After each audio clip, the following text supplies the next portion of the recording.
Hello, my name is Laurel Rutledge. I am the CEO of LaurelRutledge.com, the creator of the Rutledge Perspective podcast, and now I am the host of the Rutledge Perspective on KCOH-TV, The Boost, and I am so excited.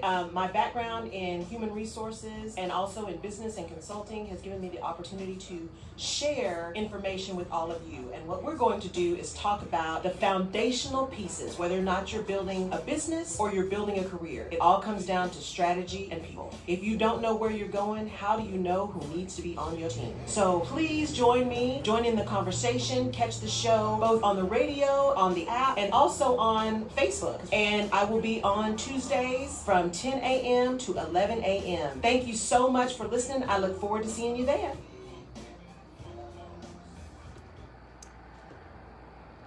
Good morning, good morning. Welcome to a special edition, Monday Madness, with Jerry P. Beasley and Laurel Rutledge on the Rutledge Perspective at noon. So hopefully we're going to get some more people tuning in. Hopefully we didn't lose our other folks.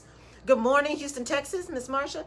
I love doing this show, Jerry. I just love being with everybody every day. Or every week. So we're going to start. Normally, for those of you who don't normally see us, I always start with some PSAs.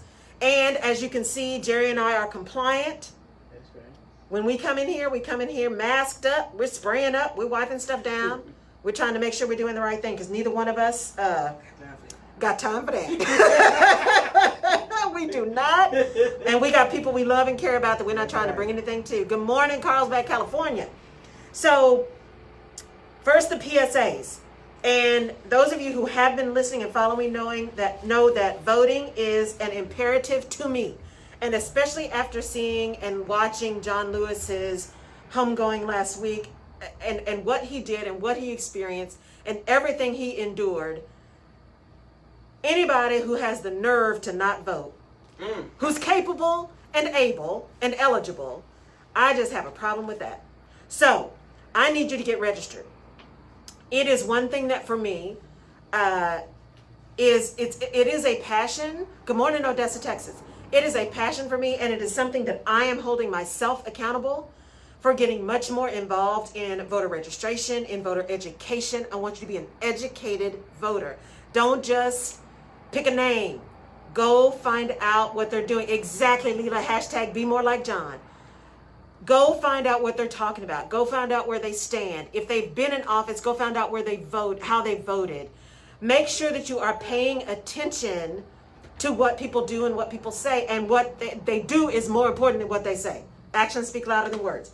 So go vote. So tomorrow, the following states have primaries. So if you are in these states and you did not vote early, tomorrow is the primary. Arizona. And hopefully most of y'all voted early because we know they are having a blow up just like we are here in Texas with COVID. Kansas, Michigan, Missouri, and Washington State. All of you guys have state primaries tomorrow. And none of them were moved. These were the original dates. So your state primaries for Arizona, Kansas, Michigan, Missouri, and Washington State, your primaries are tomorrow. You have time, since I'm on today instead of tomorrow, you have time to go on and get a copy of your ballot. You have time to go pull up the candidates and see how they voted. You have time to educate yourself and get prepared, even if you have to print out your ballot and mark it up and take it in there with you so that you can know how you want to vote. Before you hit submit, make sure you review, and whatever you cast is what is actually on your ballot. So we do have to take responsibility as adults to make sure what we think we wanted is what we got. Okay, so just vote. Vote, vote, vote, vote. Also, if you have not yet, please do your census. Please, please, please do your census. It takes 10 minutes. You can do it online. The last I heard, they are not going to have people going out and about, Miss Jerry. It's just too dangerous right now. So go online and do your census. I also have an announcement for you guys that I'm really excited about. I'm going to give you a teaser. I'm going to start giving you more detail next week, but I'm going to give you a little teaser. So you need to block out the 24th, 25th, and 26th from 6 to 7:30. The 24th, 25th, and 26th of this month from 6 to 7:30. I'm going to be delivering some information to y'all that I think is going to be really exciting. And so there's going to be an opportunity for you to sign up and get registered and all that good stuff. I'm also going to be giving away some things, like some memberships to some stuff, and I'll be giving away some assessments and some consulting and a lot of good stuff that's important. So please, please, please stay tuned. Check out my Facebook page. Follow me on social media. I'll be starting to do some teasers on that and get some things registered, or get the page set up for you to register for it. So really excited about that. Excited to do some more stuff for you guys and deliver some more content that is valuable. Karen, I'll give a shout out to your internet listeners. Yes. Kansas City, Missouri. Kansas City. St. Louis, Missouri. Washington, D.C., Germany, and L.A. All right. Good morning, good morning. Or good evening, Germany, right? Y'all are 7 hours ahead. 7, yeah. Good morning. Mm-hmm. Okay, so today, what we're going to talk about is preparation and lifelong learning as leaders. And I don't know how many of you guys actually got a chance to watch John Lewis's homegoing. It was absolutely incredible. And the little woman who was his son's godmother was cracking me up, who got John Lewis and his wife together, even though they weren't ready. She was fantastic. But the whole thing that struck me about all of this, as we go through these times, especially those of us who are either in a career transition or we are running our own businesses or trying to build a business, it's really easy to get in your own head. It's easy to get tired and to think you can't do more, that you don't have any choices. And as I've said before, we always have a choice. You always have a choice. You are not free from the consequences of your choices, but you always have a choice. And the thing that came up for me as I was watching this service and hearing so much detail about this man and what he went through, and that Emmett Till was his George Floyd. I mean, that just broke my heart. Emmett Till was his George Floyd. And by the way, sidebar, it's going to be one of those days, y'all, by the way, because it's a different day, so my brain is firing on a bunch of different cylinders. If you have not gone to the National Museum of African American History, you need to go. And you need to prepare yourself to go see the part of the museum that is about Emmett Till. And it is the most poignant, powerful, respectful part of the museum that I there are no words. You just got to go see it. And they expect you to be very quiet when you're in there and very, very reverential when you're in there. It is really important. So try to go. So sidebar. So anyway, as I was listening to this, I started thinking about some of the things he said. One of the things that John Lewis said was, study, learn the lessons of history. Learn the lessons of history. He also said the truth doesn't change. The truth does not change. And so when I was thinking about the show today, and even the things I was posting this week, and me last week going through some things around my business and what I wanted to do and how I wanted to deliver, and it being so important that we really remember to pour into ourselves so we can pour into other people, and recognizing that part of the challenge I had when I left corporate was I had spent so much time, especially the last 6 years of my corporate career, so much time making sure other people had the training they needed and the support they needed and the coaching that they needed, that I neglected my own. Now, you're learning on the job and you're learning through experience, but the ability to broaden your experiences, especially if you work at a company that has been around a long time, or you yourself has been in the same company for many, many years, that's great. But that also means unless you make a concerted effort, your world becomes very myopic, and you just believe that everything, the way you do it and what you've seen, must be the truth. And how do you know what the truth really is if you have not gone out and seen anything else?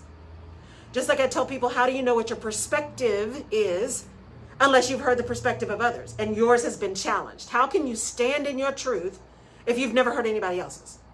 So when I'm looking at this week around, or this show around lifelong learning and preparation, I want you as leaders, whether you're leading a business, whether you're leading a department, whether you're just leading a process to move your career where you want it to be, take a moment, one, to put your mask on first, because we need to do that. We have to ensure that we are taking care of ourselves, because if we don't take care of ourselves, we can't take care of anyone else. But if you're really thinking about how you want to move professionally, even how you want to move personally, what are you investing in you? What are you investing in your own development, in your own growth, in your own ability to deliver the best you can deliver, to be a servant leader? One of the things that's often said, I think the person who made it most popular may have been Oprah, but she said, luck is when preparation meets opportunity. Luck is when preparation meets opportunity. And that actually came to mind again when I thought about lifelong learning and I thought about preparation. It again came to mind when I thought about this show and Jerry. And that was in my little thank you last week. Because if we don't prepare ourselves and an opportunity presents itself, one, we may not even recognize the opportunity is there. Mm-hmm. But two, we definitely won't be able to step into it. And three, we will not be successful because we're not ready. Mm-hmm. And when I think about January of 2018, when I said, as a very much introverted person, I am a professional extrovert. I'm extroverted when I have to be. I decided in January 2019, I wrote down, I am going to be more visible in 2019. That was my goal, and I wrote it down. Why? Not because I'm not comfortable in front of people. I don't like speaking. But I don't like being on social media, y'all. I don't like all the pictures. I hate it because I'm very private. But I also know that it is important if someone who needs you is going to find you, you have to be where they can find you. Right. And if you're not visible, they can't find you. So who am I to neglect and negate the gifts I have been given, the purpose that has been put on my heart by refusing to be visible? So I said, I'm going to be visible in 2019. And then I prepared myself. I started doing more video. I started making sure I had the right equipment. There's a studio here. For those of you who are looking for a studio, shout out to Twice Media and Tiffany at Twice Media. There's a studio there in the Urbanly building downtown, FYI. Found a studio here where I could just go book time in the studio and just record videos.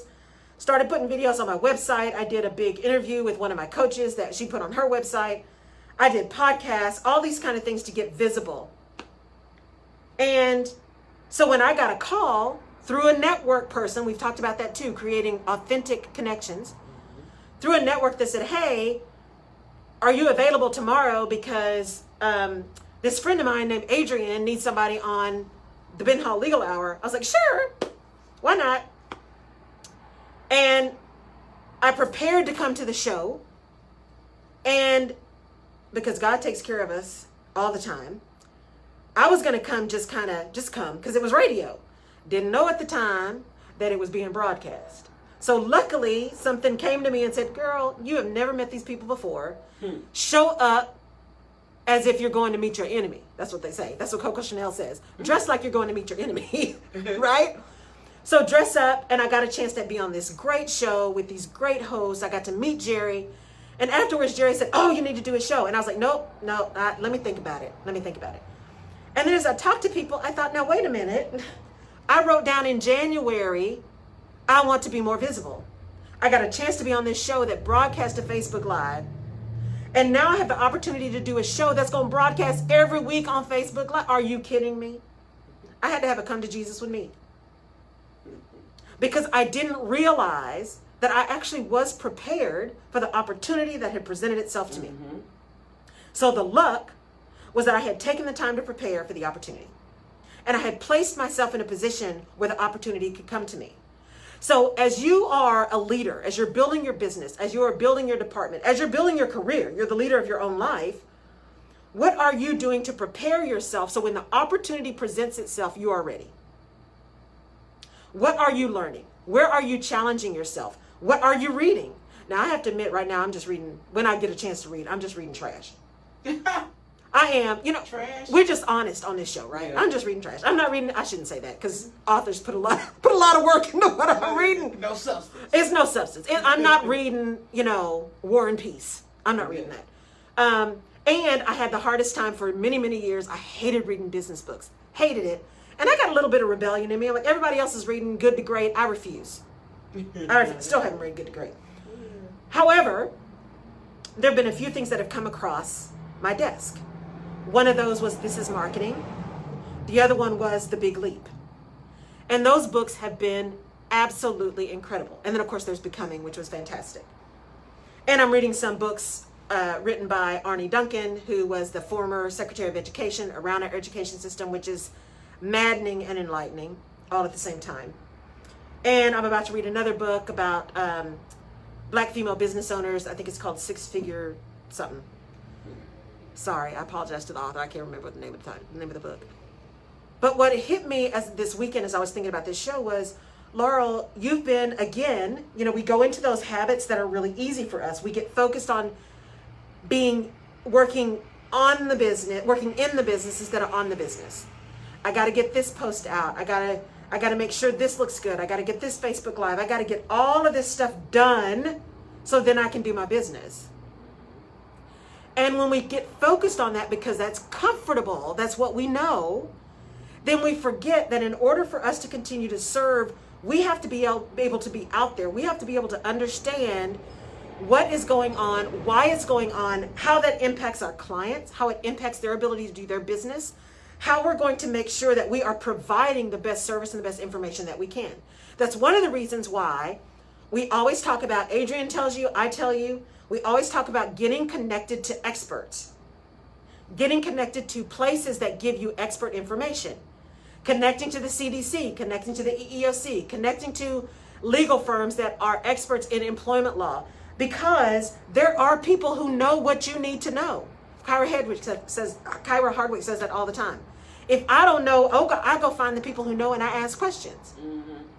There is no shame in saying, I don't know. There's no shame in saying, help me understand.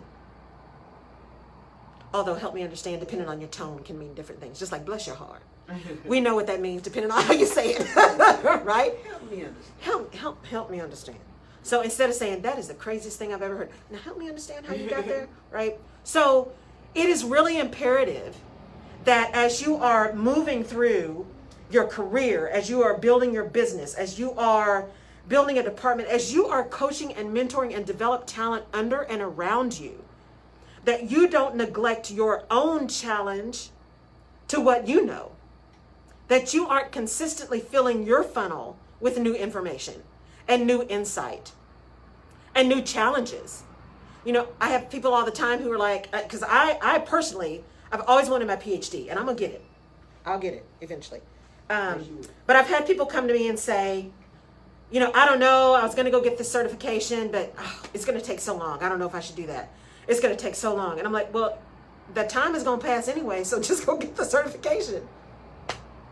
Because the time will pass and you'll have the certification, or the time will pass and you won't. Which would you rather?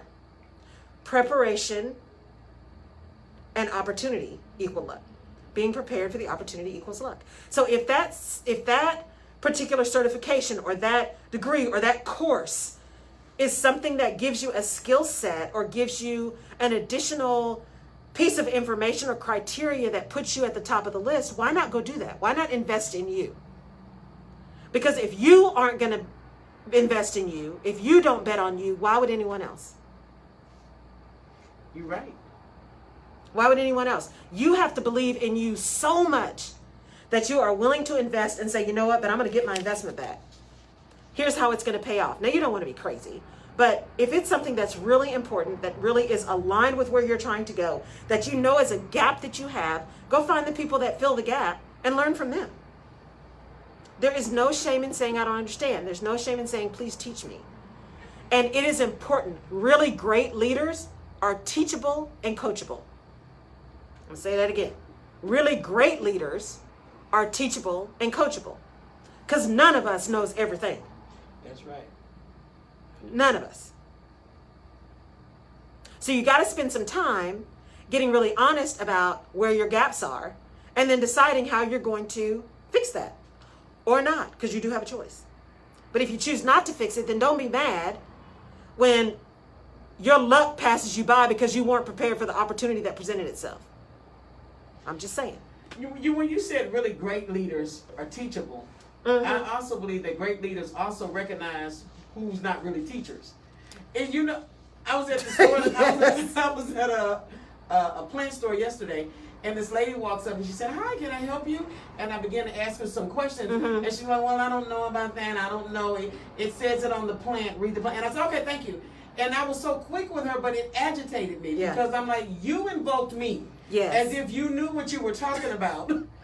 And you didn't know any more than me. So we have to be mindful that I think great leaders are discerning. Yes. And they really can tap into who really knows what they really need to know. Exactly. I mean, you have to be honest. You have to be honest with yourself, and you have to be honest with your people. And that's the thing that I talk to leaders about all the time. And it'll be something we talk about at this summit on the 24th, 25th, and 26th of August, is being willing to be honest about the skills of the people that you have on your team. What skills they have, what skills they don't have, what skills that can be built, and what skills that cannot. Being honest about the people who can't do the particular work you need them to do, and the people who won't do the particular work you need them to do, because there's a difference in how you respond to that. And when you know that somebody can't, then you can make a decision around additional training, additional support, or movement. And know that as your business grows, as your department grows, as you grow, not everyone gets to come on that journey with you. Not everyone is in every season. As they say, people come into your life for a reason, a season, or a lifetime. Not everyone is a lifetime member. We often say that in relationships, but when you're talking business now, I don't think people really get that grasp that they may have started the company with you. But they may not be able to sell that company with you or retire from that company. Not everyone is going to grow at the same rate or be able to be as flexible or as adaptable and be able to be what you need them to be when you need them to be it. That's just the reality. It's just the reality. Employees will be with you a reason, a season, or a lifetime. Customers will be with you a reason, a season, or a lifetime. Clients, suppliers. There are just simply times when either you outgrow or pivot in a way that the people that are currently in your circle just no longer, at least in whole, are no longer a fit. That doesn't mean they're bad people, doesn't mean you're a bad person, doesn't mean any of that stuff. It just means where you are going or where you are at the moment is no longer a match. Well, it goes back to what you said about leaders are training and ever learning, because I see my hairstylist, and this ain't her hair that she did for me. This is my hair. But I'm coming back this month, Mara. But I noticed that she has really gone up a notch, several notches, in her makeup. Putting makeup and doing makeup as opposed to just hair. Right. And so that's a person that's always willing to learn and to be valuable going forward. So do you think people get stagnant? And the reason they can't go to the next level in business is because they're not really to enhance their gifts? People absolutely get stagnant because it's easy to get comfortable. It is hard to push yourself to learn something new and do something different.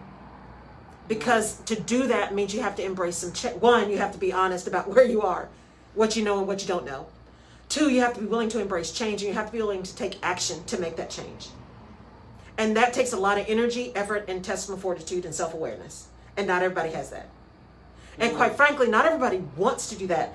Sometimes people are just comfortable where they are, and that's okay. I am not sitting in judgment. Because you need, quite frankly, you need in your life and in your business, you need those, we call them steady B players, right? They're never going to be your go-getters. They're never going to be your superstars, but stuff is going to get done. It's going to get done on time. It's going to be quality. You can rely on them. You can count on them. Same thing with people in your personal relationships. These are the folks you can count on all the time. They may not necessarily be ride or die, but they are going to be there in dire situations. And you can count on what they do for you to be helpful, not hurtful. But it's important to understand that as you move and as you shift, not everyone will be able to go with you. And not everyone will want to. Yeah, that's true. Not everyone will want to, because there are people, you know, you can call them haters, you can call them jealous, you can call them whatever. There are people who are not going to want to see you succeed. Or not going to want to see your success without them. I'm just saying, Jerry, right? That there's no way you can possibly be successful without them.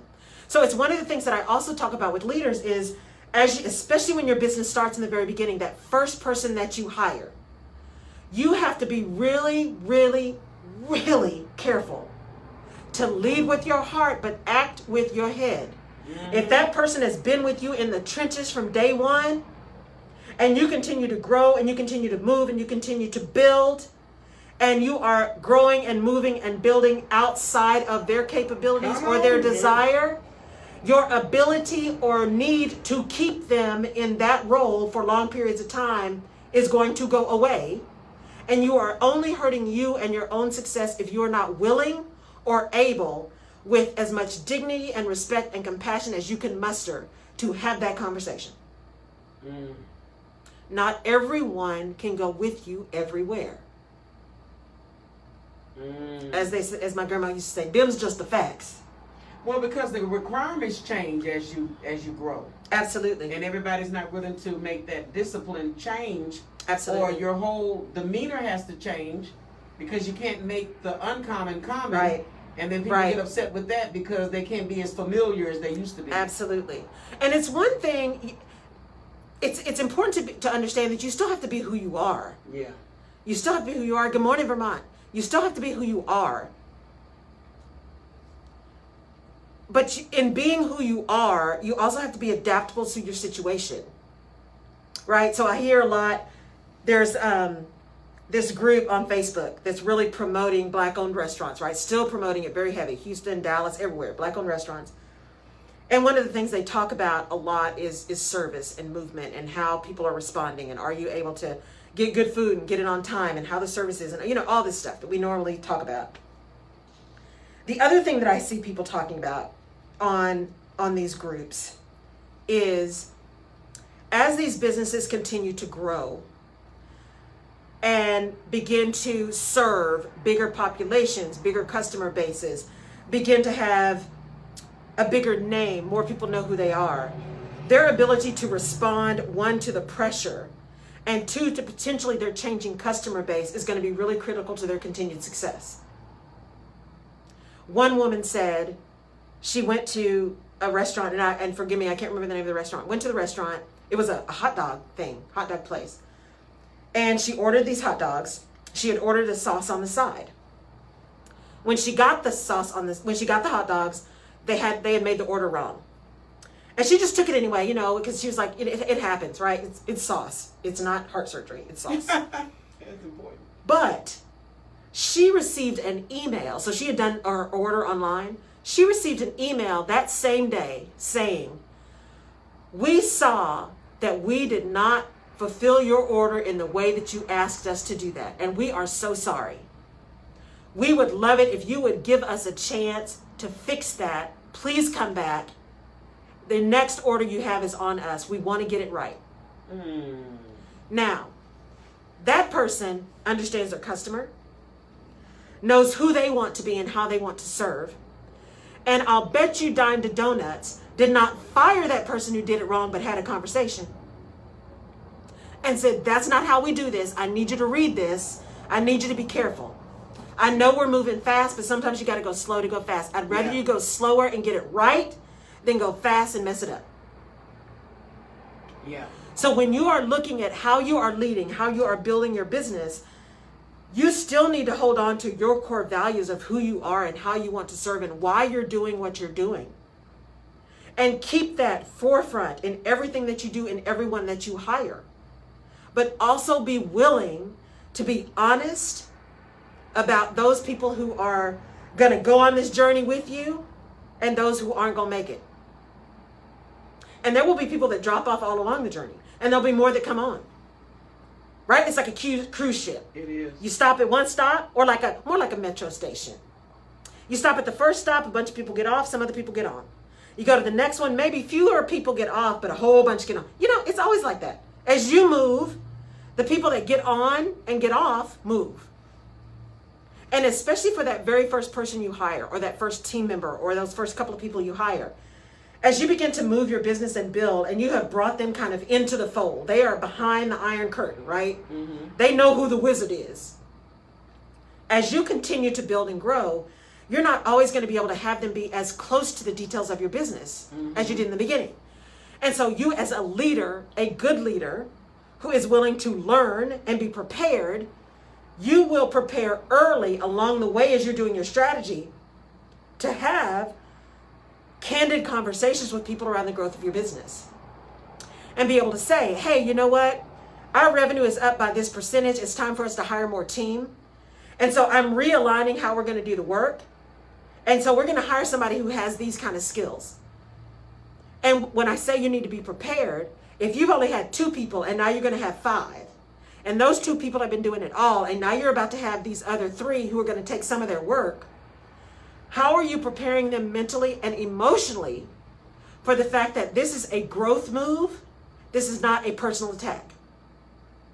Many people take it as a personal attack. Many people take it as a personal attack. And how are you as a leader preparing for that conversation? How are you preparing to have a candid conversation with the people who may be feeling really hurt because you don't value them anymore or you don't think they have the right skills? How are you preparing to have that conversation so that you can also be very discerning around, okay, I know the person is hurt. I understand that. We're going to have a candid conversation focused on behavior and where the business is moving, not on them as a person. But how are you going to prepare to stay aware to say, but there were a few little red flags that they said in that conversation that I probably need to watch because this person may not be someone who's able to go along with me for the ride. Because their belief and their desire is to be COO. And I don't see that for them. Maybe because I'm never going to have a COO, or maybe because I'm moving the business in a different manner and they're just not the person that's going to do that. So preparation is critical in all of these things, because as you're beginning to build your business, you have now got an opportunity to hire a great team, to build great team, to put people on your team that are going to help propel you forward as opposed to keep you stagnant or worse, yes, pull you back. And if you're serious about your business, if you're serious about your career, if you're serious about your department, you will hire the right people and not the people that make you feel most comfortable. Because there's a difference. Because some of the right people are going to challenge you. Not challenge you in a way that is disrespectful or insubordinate. That's not what I mean. But they will challenge you because their skill set is different. Their experience is different. And they may challenge you and push some boundaries that may have you be more innovative and creative than you ever thought you could be. But if you are fearful of hiring people who know something different or more or better than you, you will always be where you are. You're going to have to work harder than it's necessary. Because team is about covering or filling your gaps or getting bolstering up for your weaknesses. That's why you build team. You don't build team just so you can build payroll. Mm-hmm. You build team because you got a process and you got a plan and you can't do it alone. That's why you build team. So if you're going to spend the effort to build the team, build the best team you can build. Because what can happen is, and I think this happens a lot, it's hard to get that blend of exceptional talent and creativity and focus. Mm-hmm. Because a person could have exceptional talent and creativity, and once they get in, they start going all different directions, right, and try to build their own side thing that's right, similar to what you're doing. So how does one in leadership know how to horn those people that have the exceptional ability and talent? You're not, right, you're not intimidated by them. You just want them to be focused on the assignment at hand. And that's why I say it's important you need to keep learning and you need to always be prepared. Because part of that preparation is understanding who you're hiring. You have got to be honest about who you're hiring. You've got to have a robust hiring process. I was just talking to somebody the other day and they said, I'm trying to hire people and we're moving so fast. And we did these interviews, but the person didn't really let me ask the questions that I wanted to ask about skills. And then when it was over, they were like, no, this person, but they're really nice. They would be really nice. We got to get people. She's like, I just don't feel comfortable. I said, then don't hire them. Don't hire them. And I said, because here's the thing. It is important as you build this team, because they're going to hold you responsible for the team you built. Then you need to have a say in who you put on the team. And if you don't feel comfortable now, you are most definitely not going to feel comfortable 6 months from now. So you step back, go slow to go fast, get prepared. Go to your HR person and say, okay, let's set a strategy. Here's what I've been told my marching orders are, but I want us to build the best team the first time. We're going to have some mistakes and that's going to happen, but I want those to be few and far between. So let's set a strategy. Who do we need? Here's what I'm looking at in terms of the skills. Here are the kinds of things that I know I need to ask because my experience, I know these are the things that are going to make a difference. And stand firm in what you know as a leader is necessary to build. Especially if you're a leader within another organization. This is not your own organization. If you're a leader within an organization and they're helping you build your team, as I told the executive team at my last job at one point, when they were having issues, I said, and they were down on HR. We're not going to do this. We're not going to be able to do this divestiture. HR is going to be the problem. It's not going to, right? I'm sitting in the room. HR is going to be the downfall, blah, blah, blah, blah, blah. But we're going to help you. You just tell us what you need. And I just calmly and kindly said, not all help is helpful. And I meant that. Because some people have good intention, but I don't need your help if your help is going to be trying to direct me in a way that's good for you, but has no designs on what's good for the organization or understands where the strategy is or negates my own experience and expertise. That's not helpful. Because see, then I'm fighting you and everybody else. Yeah. Not all help is helpful. And when you get unhelpful help, you need to disengage from that as quickly as possible.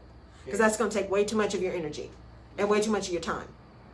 And ultimately, especially if you are part of a bigger organization, ultimately you are going to be held responsible for the fact that it didn't work. So you may as well stand firm in the beginning.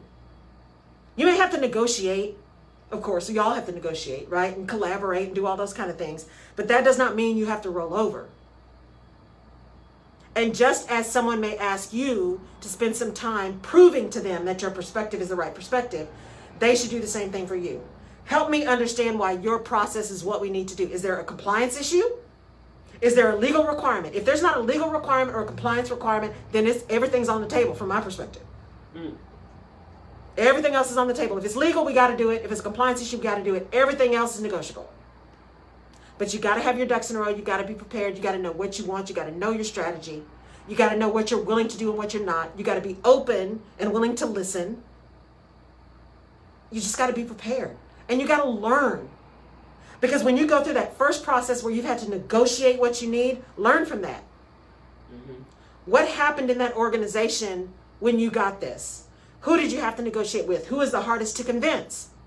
What are the processes that came out of the woodwork that you didn't even know existed? What did you have to do at the back end to fix something that you knew was going to be wrong in the first place? I'm all about getting everything out on the table in the beginning, so you never have to say, I told you so. I have not once in my career had to say, I told you so. Why? Because I am one of those people that stands up in the meeting, probably irritates a lot of people, and says, no, we're going to talk about all of this. We're going to get it all out on the table. We're going to make a decision. And I'm all in on the decision. You don't have to worry about me going out and saying, oh my God, I can't believe we did that. When we go out of here, I'm singing off the same sheet in the hymnal. And because we have had the detailed conversations, when something goes sideways, and I'm usually pretty good at knowing when it's going to go sideways, because I've known it's going to go sideways, I am probably mentally prepared for a plan B, and we're just going to fix it. I don't need to rub your nose in it. I don't need to say, I told you so. I don't need to say, I'm so sorry. See, told you. Don't need to say that. We're going to fix it. And then we're not going to do that again. We're just not going to do it again. We're going to be prepared to learn from the things that didn't go well. So again, I started the show by saying this is about preparation and lifelong learning. I think there's a statement, what does it say? I never fail, I just learn. Yeah. So even when things go wrong, what is the learning you got out of that? I'm a big believer, they call them postmortems. You did a big project. Whether it went well or it went poorly, what can you learn from that? What can you learn from what went well that you can continue to duplicate? What can you learn from the things that didn't go as well that you can begin to plan for next time and do differently? It's important that you are open to learning. Because if you're not open to learning, even if you think you are moving and you're growing and you're shaking, if you look at everything around you, you are going to be stagnant. You're going to be sitting in the same place. You're going to be wondering why your career stalled. You're going to be wondering why your business isn't building. You're going to be wondering why people are moving away and moving somewhere else. Because if you're not growing, that means the people around you aren't growing. And again, don't get me wrong. Sometimes you just need to sit still where you are and be comfortable. We all go through those pieces of our career in our life where we just need to sit still.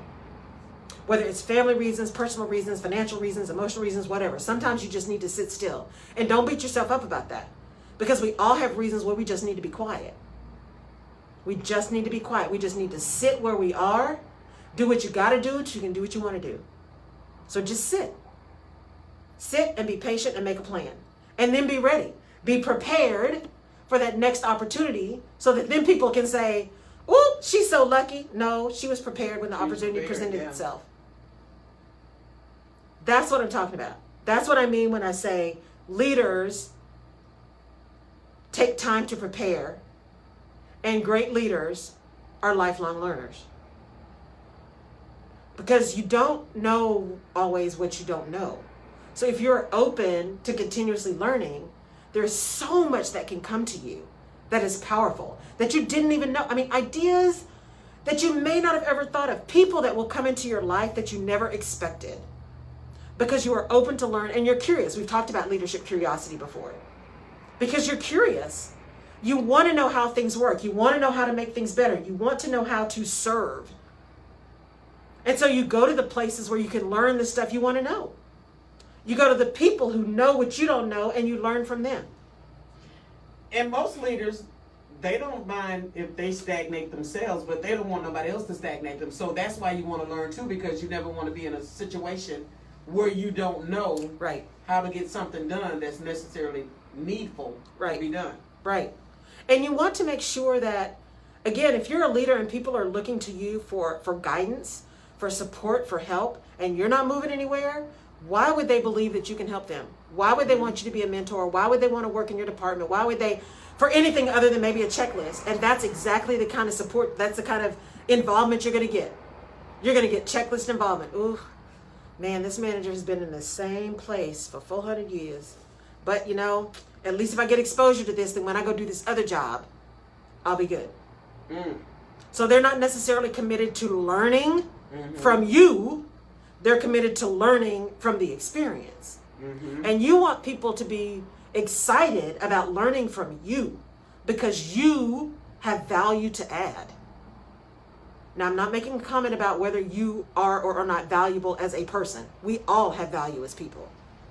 You want your experience, your expertise, your insight to be a value add to the organization and to people in the organization. That's what job security is about.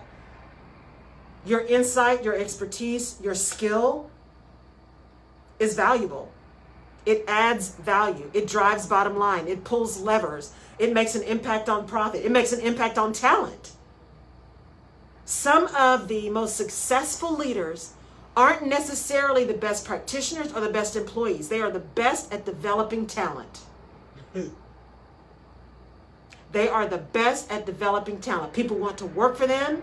The people that come out of their departments are the ones that end up being promoted. Those leaders are leaders that are often the most sought out.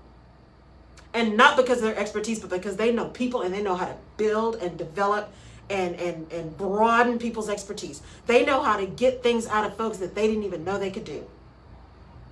Those are amazing leaders. They see things in people that other people don't see.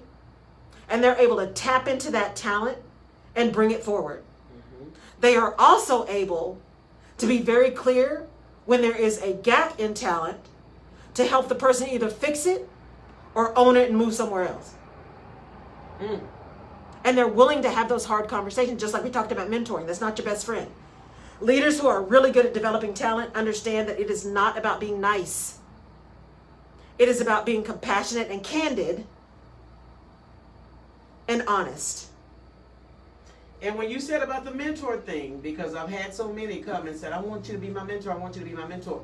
But they were not willing to learn. They really wanted an opportunity. I guess people think radio, your instant fame or fortune, that's not just how it happens. Right. So when that doesn't happen, they move on quickly. But those that are willing to learn the ins and outs of what radio is about is more than just being on a microphone. Right. And if you want to do it sustainably for years, then they will listen and they'll learn and they'll follow. Right. And those are the kind of people, when you said about knowing talent, as a producer and a director, I always like to say, I can see talent, I can spot talent a mile away because I know who's got it. And the one who actually has it is not the one that's always known by everybody else. Right. Yeah. I've had more people come through my departments that other departments have said, oh, Are you sure you want to hire them? I don't know. And I tell you what, they have been the best folks that have worked for me. One, part of it was they were really thankful because I gave them a chance because everybody else was writing them off. So there is a true piece of that people are just grateful for being given a chance.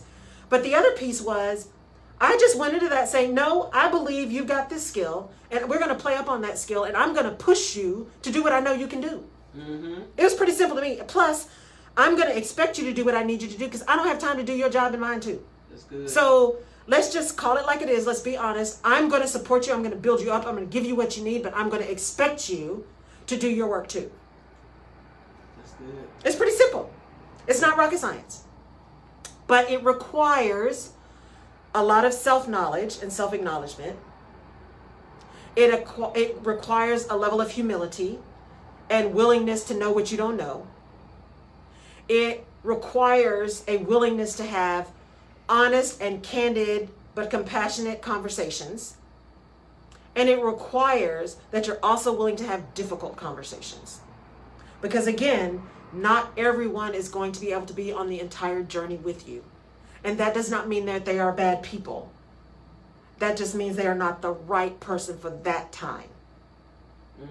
And some of the best leaders and some of the best comments I've gotten as well are from people who have been either let go or like truly fired or just, their job was eliminated or they didn't get a promotion. And some of the best comments that mean the most to me are people who have gone through that kind of situation and have said, but you know what? I didn't like it and it hurt, but I understood and I felt like you treated me with dignity and respect, not like I wasn't worthy. Because we all have value. And just because someone doesn't fit or they don't have the right skills does not mean they are not worthy of respect and dignity. And as a leader, it is imperative that you treat everyone with dignity and respect. You don't have to like everybody. That is not in the job description. I tell people that all the time. I don't have to be your best friend. That is not in my job description to be your best friend. We do have to be respectful. We have to be collaborative. We have to be cordial. Can't be insubordinate. But we don't have to be best friends. That is not a requirement. But we do have to treat people with dignity and respect. Because through that dignity and respect, people get to focus on the job at hand.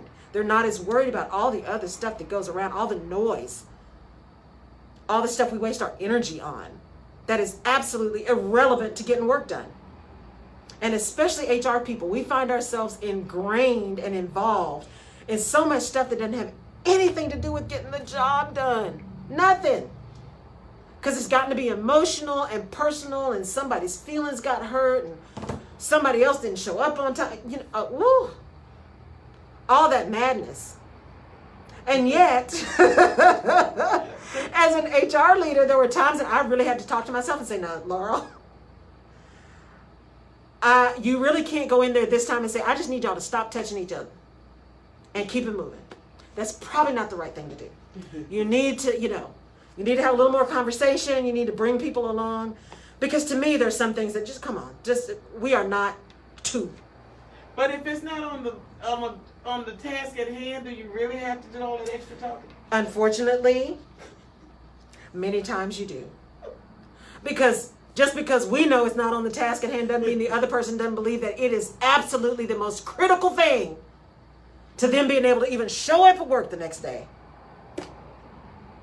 In my group, the black women who love outdoor spaces. Yes, I love that group. The leader, Tara, she said today, what did she say? She says, I'm not acting funny, I'm just on a mission. Mm-hmm. She said, I'm just on a mission. And most times when visionaries or leaders are on a mission, mm-hmm. they're really not trying to be rude. Right. It's just that you're focused on the task at hand. So yes. What is that? But she actually called it out, right? Mm-hmm. So here's the other thing. Preparation, lifelong learning. Part of that lifelong learning is learning who you are and how you show up. Mm-hmm. I know when I get focused and I got a lot of stuff going on, I'm like, okay, you got 2 seconds. What is it? And I will stop people in the middle of sentences. I'm like, I don't need a dissertation. I need you to get me to the point.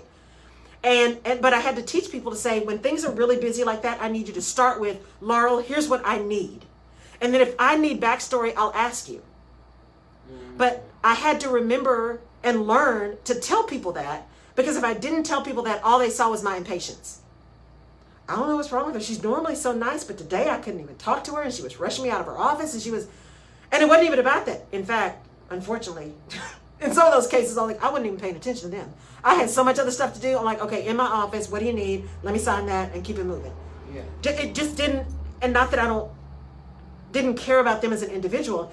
It just wasn't in the plan for that day, right? it just, and I was focused on the plan. Mm-hmm. But because I try to be very self-aware, and because I know the impact as leaders that we have on the people who are looking to us for guidance, it was important for me to pause and to tell people, hey, it's when somebody comes in my office, it's one of those days I've got like 5 minutes. So I need you to give me the Reader's Digest version. And then if I get some more time or we need more time, I promise I will give that to you. But I can't take the dissertation today. I need the 5-second version. Just tell me what you need. That's good. Right? And what I found was it made them more comfortable. It made me more comfortable because, when you start having people, as soon as you walk in, one of my videos was like, you're walking in the building, your arms are full, you barely put your coffee down and the phone is ringing, there are 12 people lined up outside your door. That was my life for 6 years. Didn't have time to eat, much less go to the bathroom. Because someone always wanted something. I remember my dad always told me, there is no job worth you not being able to eat or go to the bathroom. I know, your bladder, girl. Okay? But we get so focused on, gotta get it done. We get on that hamster wheel. Leaders, learn your limits. Put some boundaries in place. Be willing to be aware and learn about yourself and learn how to communicate what you need and what your boundaries are in a way that is heard and is acknowledged. May not necessarily be accepted, but it just is what it is. Because again, you don't have to be best friends, but you do have to work and focus. And then always be prepared for how you're going to respond. And sometimes your preparation for a response is always having in the back pocket, I'm going to need a minute to think about that. When you say that, I'm thinking about this new season that we're in with COVID and the pandemic, and the things are changing as far as we do business or church and all of that.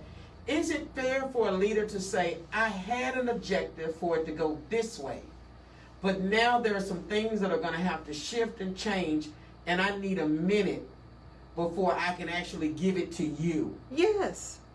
How do you do that? I think it's you just say that. Okay. I think it's imperative. So here's the other thing. When I talk about being prepared and being a lifelong learner, it's also about being courageous.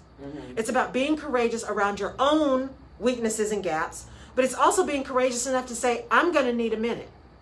Or being courageous enough to be authentic and transparent and forthcoming about what's going on. We have made a shift. Or our customers have shifted. We had 4 customers go out this week, whatever. It is going to take me a little bit of time to figure out what that means. So I know you guys are really anxious. I know you really want to understand what's going on. I don't have my hands around the whole thing yet. So I just need you to give me a minute. I promise I will come back to you, and then meet that commitment. If you say, I will be back to you tomorrow, then you need to be back tomorrow. But if you can't do it tomorrow, you say, you know what? I'd love to come back to you tomorrow. I know that's not going to be enough time, so give me until the end of the week. But I promise you will have something from me by the end of the week. And then meet that commitment. That's good. But it's okay to say, I don't know, or I need a minute.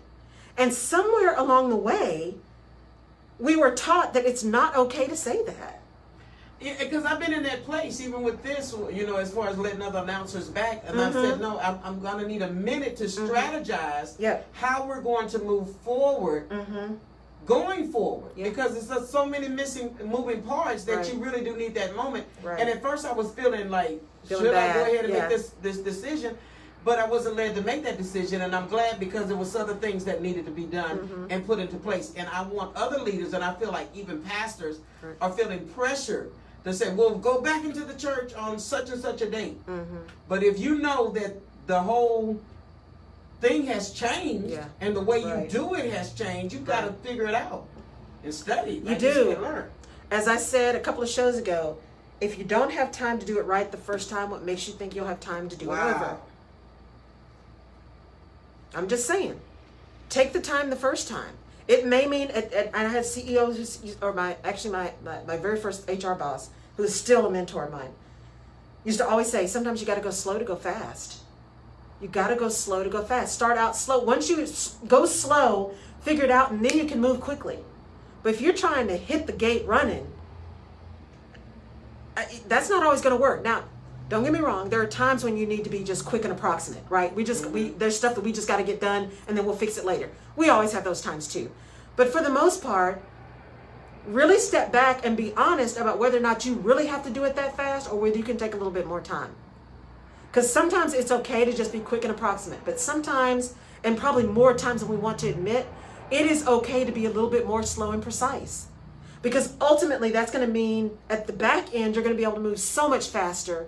You're going to have the experience. You're going to know what needs to happen. You're going to be able to respond so much quicker because you took the time in the beginning, you know?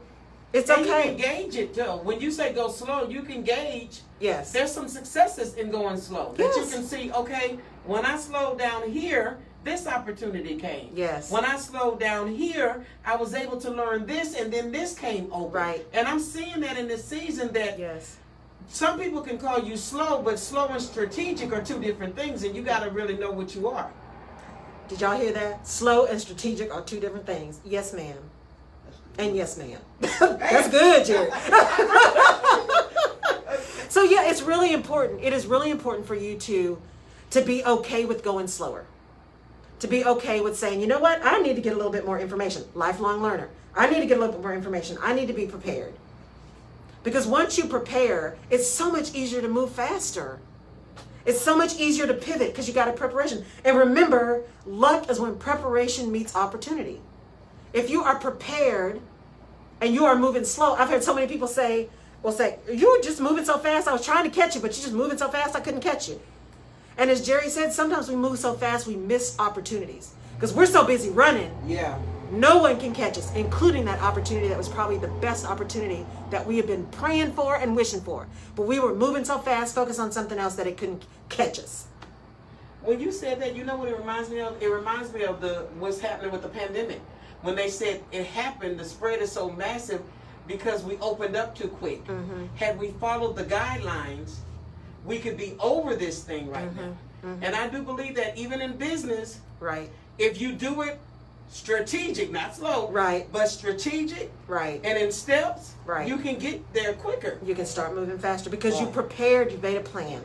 You've made a plan. It is important that we pay attention to those things. So, yeah. I've loved this show today. Oh, you did? I love this show today. Because here's the thing, and we still got 4 minutes, but here's the thing. I always get some kind of divine download over the weekend before the show. And as I told Jerry, there's sometimes I'm weeks before I'm like, oh, this is what I'm going to talk about. And sometimes I'm like, oh, it hits me as I'm getting up that morning. This one hit me over the weekend because, as I said, with John Lewis and all the things that he's endured, that ability to be prepared and his statement, study and learn the lessons of history. Study and learn the lessons of your organization. Study and learn the lessons of your industry. Think about this. I don't know if some of y'all, depending on your age, if you'll even remember, but some of the biggest phones, well, let's take it even further than that. Kodak cameras, all the film, all of that. But they didn't prepare for digital. Motorola, those are the phones to have. Yeah. But they didn't prepare to move from analog. Where are they now? BlackBerry. Come on. What happened to BlackBerry? So I'm just saying it's important to learn the lessons of history. So John Lewis was talking about learning the lessons of history in our society because the truth doesn't change, as he said. The truth does not change. Learn the lessons of the history of your organization. Learn the lessons of the history of your industry. That doesn't mean that learning those lessons makes you less innovative or less creative. It just gives you a platform upon which to build and be prepared. Hey, I know that this industry moves really quickly. This is what I'm going to do now, but I need to always keep my ear to the wind. Because if something's moving, I want to make sure I can pivot. Those folks who were able to pivot their businesses from making tequila to making hand sanitizer, they were listening to what was happening. Purell couldn't produce it, so Tito's did. I'm just saying. But when you talk about Kodak, let me ask this question. Because Kodak, Trump said now Kodak can make medicine, right? Right? Everybody's so making medicine now. They go far Right. from their brand. Everybody's making medicine now. Yeah, sometimes you got to be careful about it because everybody can't do everything, Oh, right? Everybody doesn't have skill to do everything. But there is opportunity, right, for you to involve yourself in things that you may never have thought of, because skills can be transferable. And that's another thing that we often forget, is that just because you have a certain skill in a certain industry doesn't mean that that skill can't translate to another industry. And so even HR people and even leaders within a company don't automatically assume that that person that you're trying to hire can't do the job you want them to do because they were in an industry that was different than yours. Because quite frankly, the diversity of their experience and what they saw that you haven't seen may actually be the one thing you need to catapult your business or your department. I'm just saying. Say that again. The thing that they know, the experience that they have, might just be the thing that catapults your business or your department. That's what diversity and inclusion is about. Diversity of thought, diversity of experience, diversity of culture, and including all of those so that you get the best result. Because diversity is the easy part. It's the inclusion that's the hard part. That's good. Inclusion is the hard part because you got to be willing, you got to be open to be inclusive. You got to be willing to not be the one that has every idea. You got to be willing to be the one who's not the smartest in the room. That's inclusion. That's good. That's inclusion. So that is the Rutledge perspective on this Monday Madness. Thank y'all for joining me on this special day this week. I appreciate your flexibility. Remember, Arizona, Kansas, Michigan, Missouri, Washington State, y'all have your state primaries tomorrow. Go vote. Go look at your ballot. Go make sure you are voting the way your heart tells you to do so. LA. Germany. Thank you. Oh, yep. St. Louis. Thank you for being on. Odessa and Costa Rica and Vermont and Houston and Carlsbad, California. Thank you all for joining me today. Fill out your census. If you have not read John Lewis's letter, it was in the New York Times, his last words to all of us, please do so. They are uplifting. And stay tuned for some interesting stuff on the summit that I'm having the 24th, 25th, and 26th, 6 to 7:30 p.m. I'll be getting you some more information. We will see you next week, regular time next week, Tuesday, 10 to 11 Central. Yes, she will not be on tomorrow, and I will not be here on tomorrow as well, but she will definitely be back on next Tuesday at 10 a.m. Make sure you tell a friend. Good afternoon to those that are new to listening to the Rutledge Perspective. We enjoyed having you today. Look forward to you joining us on next Tuesday at 10 o'clock. Thank you.